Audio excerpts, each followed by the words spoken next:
Hello बच्चों, कैसे हैं? आज हम आपको अलंकार के बारे में बताएंगे।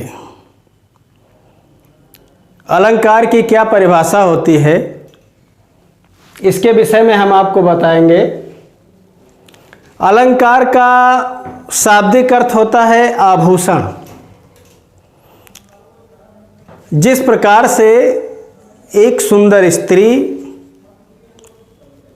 अपने सौंदर्य को बढ़ाने के लिए अपने अंगों पर आभूषण धारण करती है, ठीक उसी प्रकार से एक कवि या एक रचनाकार अपनी रचना अथवा अपनी कविता को सुंदर बनाने के लिए अलंकारिक शब्दों का प्रयोग करता है।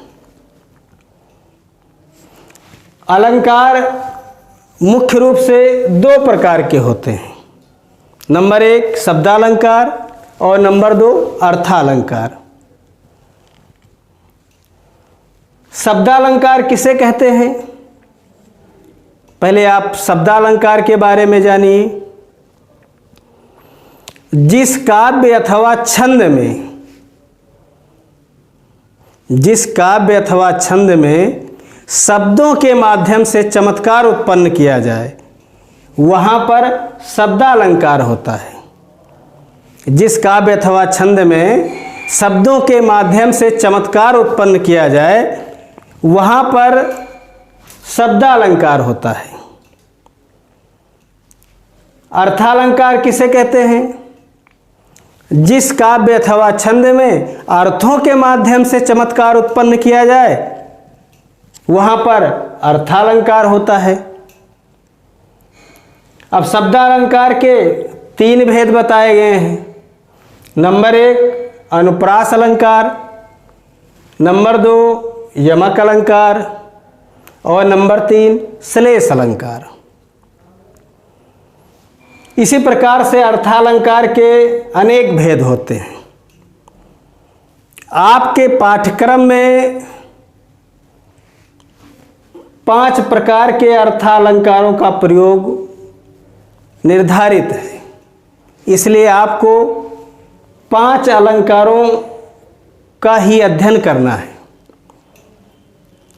पहला उपमा अलंकार, दूसरा रूपक अलंकार, तीसरा उत्प्रेक्षा अलंकार और चौथा है संदेह अलंकार, पांचवा भ्रांतिमान अलंकार।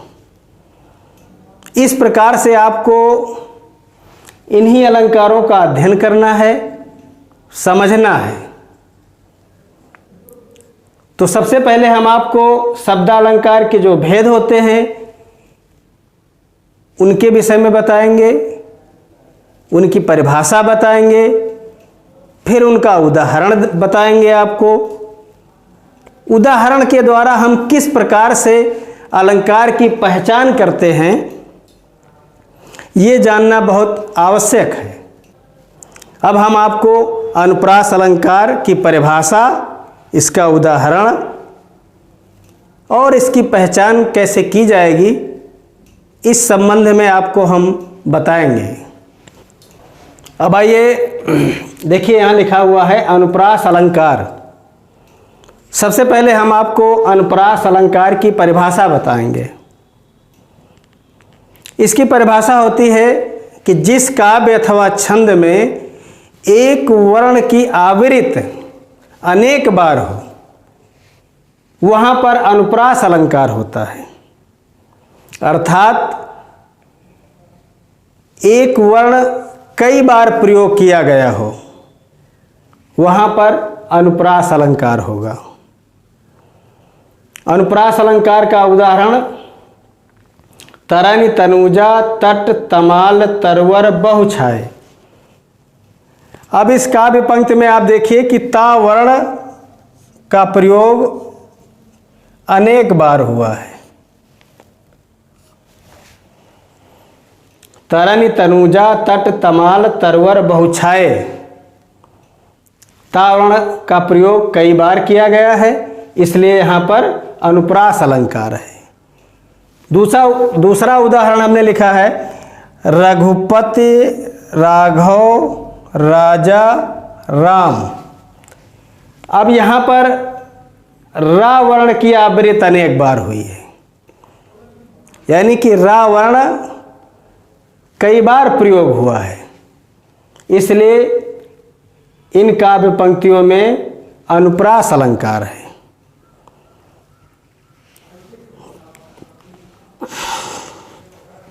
यमक अलंकार। यमक अलंकार की परिभाषा क्या होती है?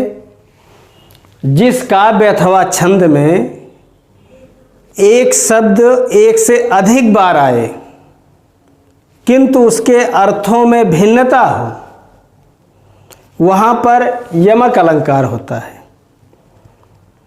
फिर से एक बार इसको सुन लीजिए। जिस काव्य अथवा छंद में एक शब्द एक से अधिक बार प्रयोग किया गया हो किंतु उसके अर्थों में भिन्नता हो, वहाँ पर यमक अलंकार होता है। उदाहरण इसका देखिए। कनक कनक ते 100 गुनी मादकता अधिकाय, या खाए बौराय जग वा पाए बौराय। अब इन काव्य पंक्तियों में कनक शब्द का 2 बार प्रयोग किया गया है।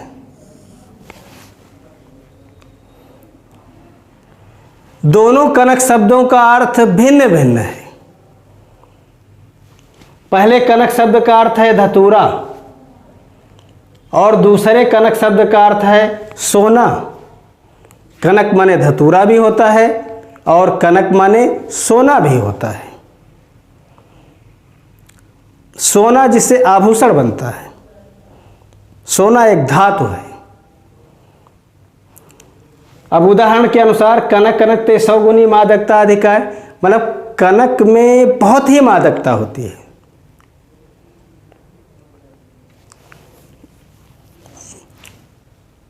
एक कनक माने होता है धतूरा। यदि व्यक्ति धतूरे का आहार कर लेता, धतूरा खा लेता है,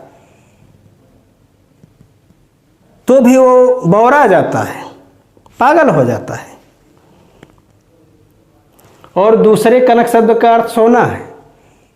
किसी भी सामान्य व्यक्ति को अधिक सोना प्राप्त हो जाए तो सोना पा करके भी पागल हो जाएगा। इसलिए यहां पर यमक अलंकार है। कनक शब्द का 2 बार प्रयोग हुआ है और दोनों बार में भिन्न भिन्न अर्थ प्रकट होता है।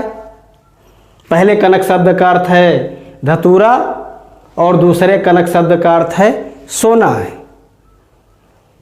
इसलिए यहां पर यमक अलंकार है। शब्दालंकार का तीसरा अलंकार होता है श्लेष अलंकार। श्लेष माने होता है चिपकना।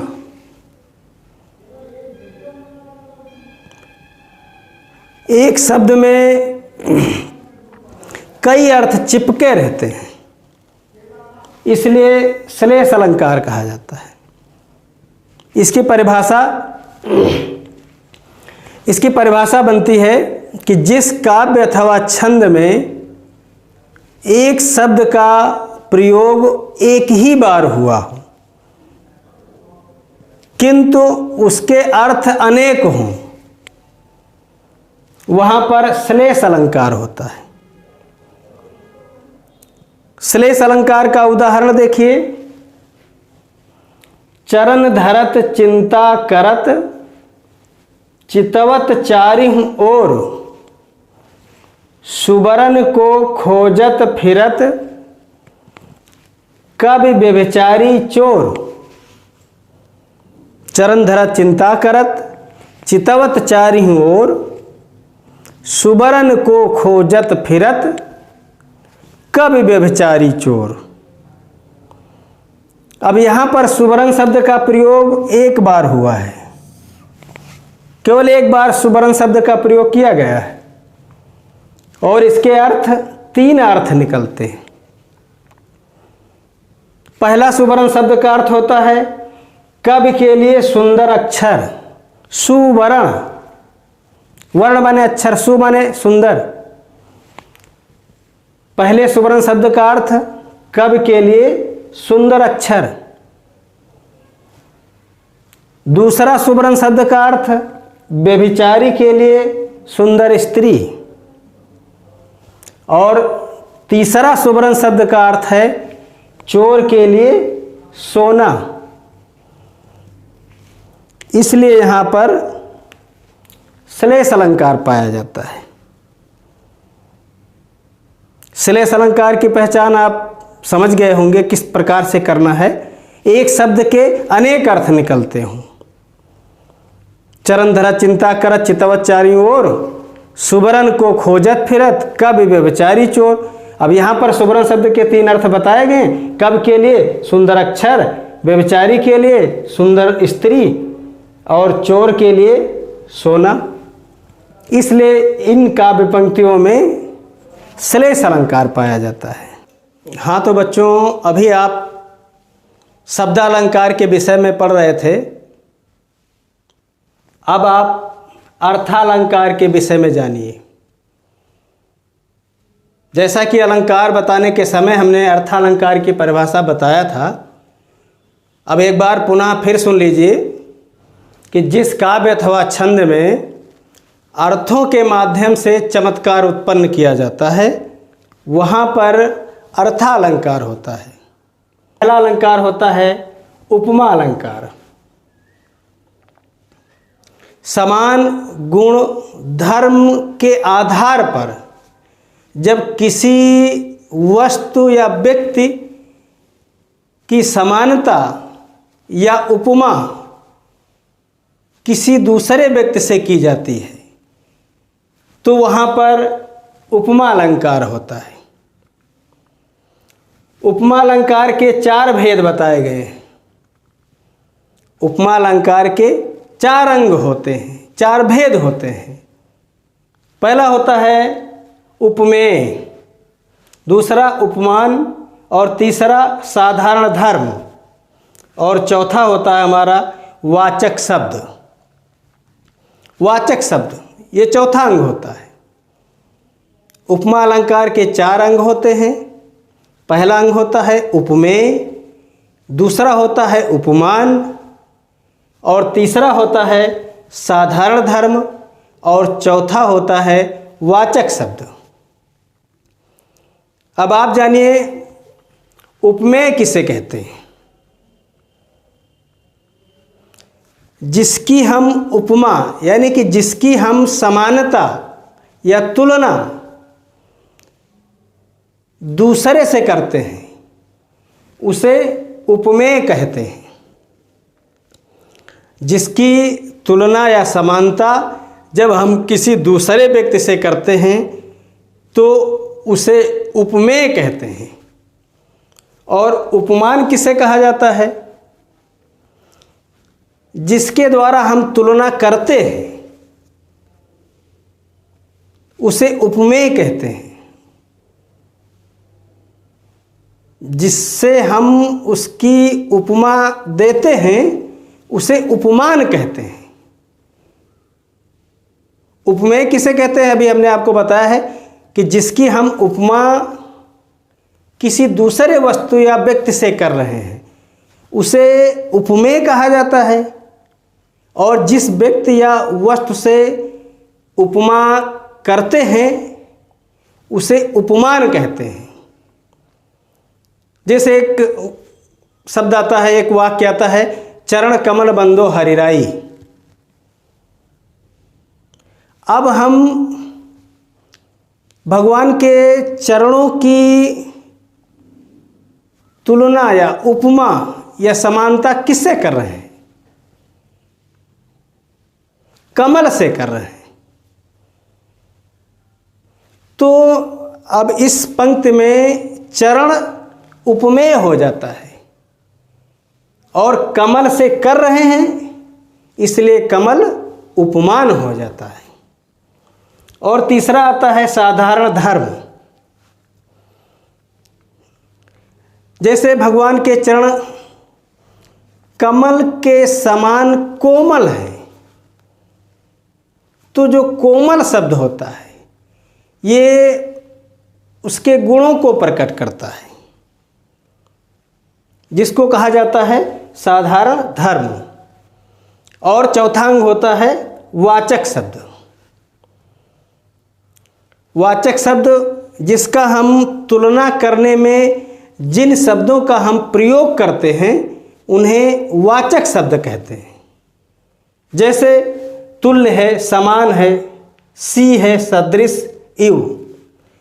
अर्थात इन शब्दों के माध्यम से हम समानता करते हैं, तुलना करते हैं, तो ये वाचक शब्द कहलाते हैं।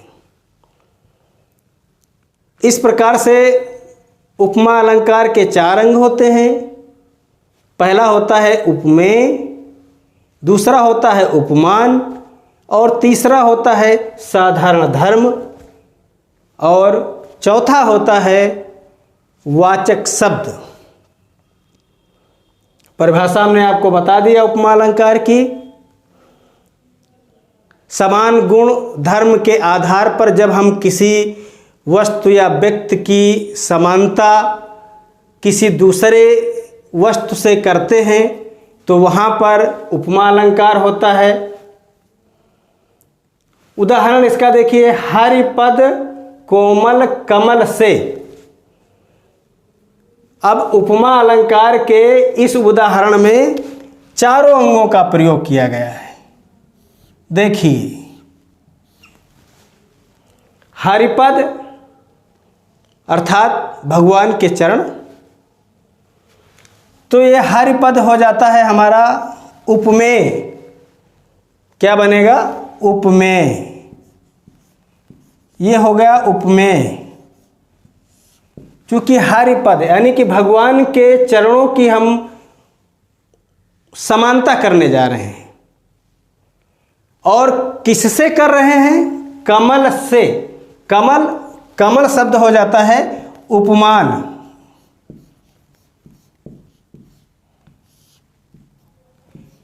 ये शब्द उपमान हो जाता है। और साधारण धर्म क्या हो जाता है? कोमल। कोमल शब्द ये साधारण धर्म बन जाता है हमारा।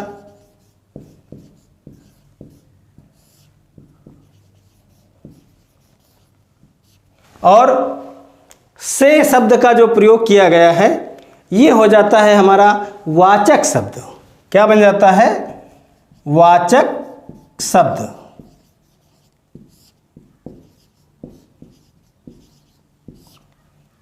इस प्रकार से अगर हम देखें तो इस उदाहरण में उपमा अलंकार के चारों अंगों का प्रयोग किया गया है। तो आप उपमा अलंकार के विषय में विस्तृत रूप से समझ गए होंगे। अर्थालंकार का दूसरा रूपक अलंकार, अर्थालंकार का दूसरा अलंकार रूपक अलंकार। इसकी क्या परिभाषा होती है? जिस काव्य अथवा छंद में उपमेय में उपमान का भेद रहित आरोप किया जाता है वहाँ पर रूपक अलंकार होता है। जिस काव्य अथवा छंद में उपमेय में उपमान का भेद रहित आरोप होता है वहाँ पर रूपक अलंकार होता है। रूपक अलंकार का उदाहरण चरण कमल बंदो हरिराई। अब यहाँ पर कमल और चरण में भेद रहित आरोप है। चरण कमल बंदो हरिराई। अंबर पनघट में डुबो रही तारा घट उषा नागरी। अंबर पनघट यानी आकाश रूपी पनघट है और तारा रूपी घड़ा है और उषा रूपी नागरी है, इसलिए यहाँ पर रूपक अलंकार है। अब इसमें भेद रहित आरोप है। उपमेय में उपमान का भेद रहित आरोप है, इसलिए यहाँ पर रूपक अलंकार होता है। अर्थालंकार का तीसरा अलंकार, अर्थालंकार का तीसरा अलंकार होता है उत्प्रेक्षा अलंकार। इसकी परिभाषा क्या होती है कि जिस काव्य अथवा छंद में उपमेय में उपमान की संभावना की जाए वहाँ पर उत्प्रेक्षा अलंकार होता है। जिस काव्य अथवा छंद में उपमेय में उपमान की संभावना की जाती है वहाँ पर उत्प्रेक्षा अलंकार होता है। इसकी पहचान के लिए जन मन जानो मानो इत्यादि वाचक शब्दों का प्रयोग किया जाता है। तो ऐसी काव्य पंक्तियों में उत्प्रेक्षा अलंकार पाया जाता है। इसका उदाहरण देखिए, सोहत ओढ़े पीत पट श्याम सलोने गात मनो नील मणि शैल पर आतप पर्यो प्रभात। अब यहाँ देखिए, सोहत ओढ़े पीत पट श्याम सलोने गात। श्याम अर्थात श्री कृष्ण, सलोने मने तो सुंदर, गात मने शरीर। जो श्री कृष्ण का सुंदर शरीर है उस सुंदर शरीर पर जब श्री कृष्ण जी पीतांबर पीला वस्त्र धारण करते थे तो किस प्रकार सुशोभित होती हैं, किस प्रकार से सुंदर लगते हैं। मनो नील मणि शैल पर आतप पर्यो प्रभात। तो ऐसा प्रतीत होता है कि मानो नीलमणि पर्वत पर जब सूर्योदय होता है उस समय की जो सूर्य की किरणें नीलमणि पर्वत पर पड़ती हैं, उस प्रकार से श्री कृष्ण का शरीर सुशोभित होता है, सुंदर लग रहा है। अब यहाँ पर मनो शब्द का प्रयोग कर दिया गया है। जैसा कि हमने परिभाषा में बताया है कि जन जानो मन मानो इत्यादि वाचक शब्दों का जहाँ पर प्रयोग होता है वहाँ उत्प्रेक्षा अलंकार होता है। तो यहाँ पर मनो शब्द का प्रयोग आ गया है, इसलिए इन काव्य पंक्तियों में उत्प्रेक्षा अलंकार पाया जाता है। अब आइए आपको हम बताते हैं अर्थालंकार में चौथा अलंकार होता है भ्रांतिमान अलंकार। इसकी परिभाषा होती है कि जिस काव्य अथवा छंद में उपमेय में उपमान का भ्रम उत्पन्न हो जाए, भ्रम पैदा हो जाता है, उपमेय में उपमान का भ्रम पैदा हो जाता है और भ्रम के कारण वो निश्चित कर लेते हैं कि ये वही वस्तु है जिसकी वो कल्पना कर रहे हैं। अर्थात जहाँ पर उपमेय में उपमान के भ्रम बस होने के कारण निश्चय हो जाता है, वस्तु के विषय में निश्चय हो जाए, वहाँ पर भ्रांतिमान अलंकार होता है। इसका उदाहरण देखिए, बिल विचार प्रविशन लाग्यो नाग सुंड में ब्याल ताहू कारी ऊख भ्रम लियो उठाए उत्ताल। अब यहाँ पर देखिए, नाग माने होता है हाथी, बिल विचार प्रविशन लाग्यो, हाथी की सूंड को सर्प बिल समझ करके हाथी की सूंड में प्रवेश करने लगा। अब हाथी के सूंड में भ्रम हो जाता है कि ये बिल है या क्या है, और भ्रम के कारण वो बिल को निश्चित रूप से समझ लेता है। भ्रम के कारण वो भ्रम निश्चय में बदल जाता है। एक सर्प हाथी की सूंड को बिल समझ करके उसमें प्रवेश करने लगा। और ताहुकारी ऊख भ्रम, अब इधर हाथी को भी भ्रम हो गया। सर्प को भ्रमवश ऊख, ऊख माने होता है गन्ना, ईख समझ करके उसको अपनी सूंड से उठा लेता है। तो इसमें सर्प और हाथी दोनों में एक प्रकार से भ्रम उत्पन्न होता है और वही भ्रम निश्चय में बदल जाता है। इस कारण से यहाँ पर भ्रांतिमान अलंकार है। अब आप देखिए संदेह अलंकार। संदेह अलंकार की क्या परिभाषा होती है? जब किसी वस्तु के समान दूसरी वस्तु प्रतीत हो और उसमें एक प्रकार से संदेह उत्पन्न हो जाता है, अर्थात जब किसी वस्तु में दूसरी वस्तु उसी के समान दिखाई देती हो,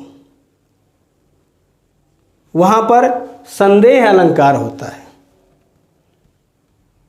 संदेह अलंकार का उदाहरण, नारी बीच सारी है कि सारी बीच नारी है, कि सारी ही की नारी है कि नारी ही की सारी है।